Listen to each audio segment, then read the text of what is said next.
Sniffing for user agents.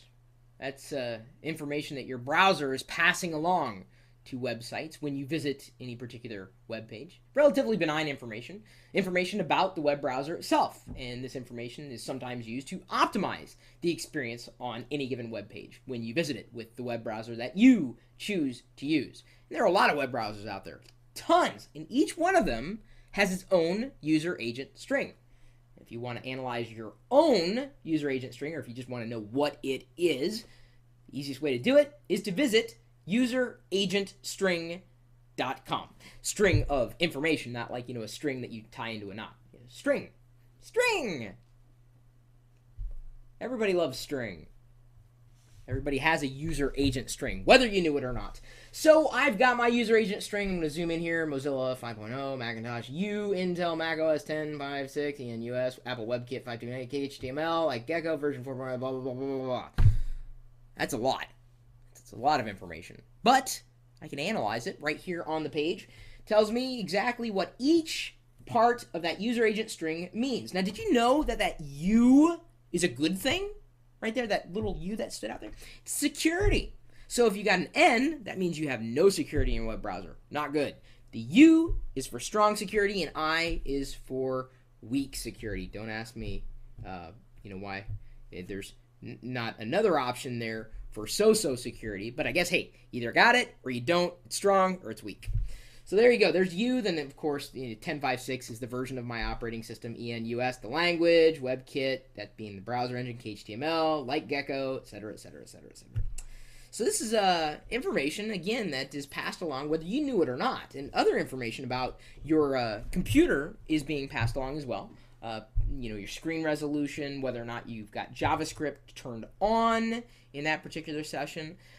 This is not information you need to worry about covering up. In fact, I would not recommend covering it up even if you had the opportunity to cover it up, because it could be very useful in troubleshooting problems that the web developer may be experiencing with your web browser, because there's a lot of web browsers out there. Tons of web browsers. In some web browsers, it's really easy to change your user agent string to troubleshoot through problems that you may be having in rendering a web page or getting something to load, to trick the web server into believing that you're actually using a different web browser than you actually are. Now, this can be done with any web browser, some more easily than others. Opera has had the ability to change user agent strings built in for years, and I believe Safari as well. Safari, based on WebKit, WebKit based on KHTML, open source, and if you didn't realize, Google Chrome is using WebKit. And a lot of people say, Chris, you gotta check out Google Chrome, it's fast. I'm like, duh, I was using WebKit like years before, and I tried to tell you guys to switch over to a WebKit-based browser, but no, didn't want to listen to me. No, you thought Firefox was faster. Not really. If you don't believe me, try it for yourself. Useragentstring.com. I mean, that's not going to help you decide whether or not you're using the fastest web browser out there, but it'll give you more information about the web browser that you are using. You can even paste in other user agent values there and get information about them. You can analyze whatever you want, as long as it's a user agent string.